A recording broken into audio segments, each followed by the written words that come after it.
Good morning and happy hump day. I wanted to get on here real quick and talk about what resistance, what prevents us from change, right? So we all have good intentions. We want to be better people. We want to maybe change some unhealthy habits to healthy habits. And, we ask ourselves, why can't I just do it, right? Why is it so difficult? And part of the reason is, changing old habits is difficult, right? Our brains are wired to, with associations and getting into patterns and linking things together over repetition. We do them automatically. So that's how habits are created. And it's very difficult to interrupt that, break that, and make new associations, right? New patterns. And that's part of it. But part of it comes from our willingness to change. And although we may say we're willing, or we think we're willing, part of us is not willing, because part of us seeks comfort in that old behavior. Some part of us gets a reward from feeling anxious, from feeling depressed. And I know, you're saying to yourself, what the heck are you talking about? Like, I can understand the rewards from getting high, from drugs or alcohol. I can understand, that euphoria feeling and not wanting to stop because of that reward. But we actually get rewards from not asserting for ourselves, for not, for worrying, right? So by worrying, the reward is, let's say we're worried about our children, right? Unconsciously, the reward may be you feel like you're a good mother, because good mothers worry about their children.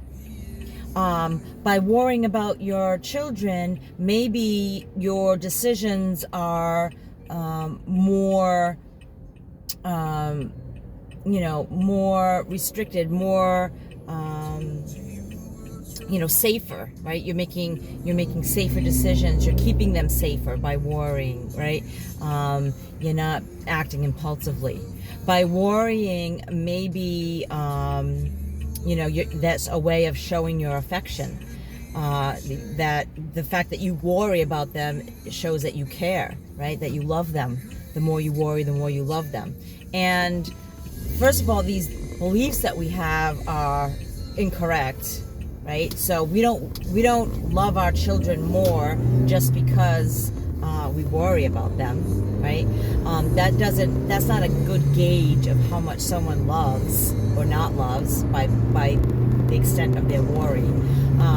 But we believe these things, and it comforts us to know that we are good mothers, that we love our children, that we're keeping them safe by worrying. So we're not going to change that behavior until we change that thinking, until we change that belief. So as long as I believe I'm a good mother if I worry, I'm not going to stop worrying. I'm going to be anxious, and I'm going to be having all those stress and physical and mental and whatnot feelings that I kind of want to change, but I don't want to change I don't want to change because I have those beliefs. So until we change those beliefs, we won't actually change the behavior, And so looking at what it is about this behavior that comforts me. What is it about this behavior that I get a reward from?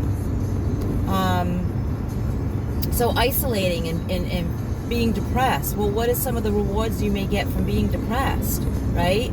You may feel like protected, that people won't, criticize you, or you won't have to face people and, be accountable, or face people and maybe be vulnerable to, your limitations or what you feel are, your defects. And so that you don't have to face that, you won't have to feel that rejection.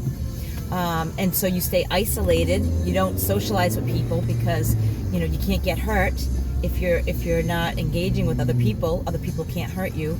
And so this is not true, of course, because you can still get hurt. And not only that, you don't get to experience the flip side of that, which is joy and connection. So you may protect yourself from getting hurt and being vulnerable, but you also don't get the connection and the joy from that. And you know, thinking that, you know, if you don't appear to people, you won't get judged, you won't have to face that rejection. It's not necessarily true. You may still feel that. You may still feel that rejection, and you may still feel inferior, especially with social media. If you're isolating and you're going on social media, that's even worse, right? Because you're getting all the negative and none of the positive, because that's not true connection. So if you can see, like I'm doing a couple of examples, so it's important to look at your behavior that you want to change and say, what is the resistance? Why am I not really changing this behavior? Is there something that I'm holding on to because it's comforting, it's a reward? Just something to think about, guys. I hope you have a wonderful day. Remember to let the people that you love know that you love them. Send them that text, give them that call, give them a great big hug if you can, because you never know. You never know when our last day on this earth is going to be. So make sure that the people that you love know that you love them. Have a blessed day. Stay enthusiastic. If you like my videos, hit the subscribe button, hit the like button. Check me out on Instagram and Facebook under Recovery Enthusiast. And my website has wonderful content at www.recoveryenthusiast.com. And until next time, stay blessed.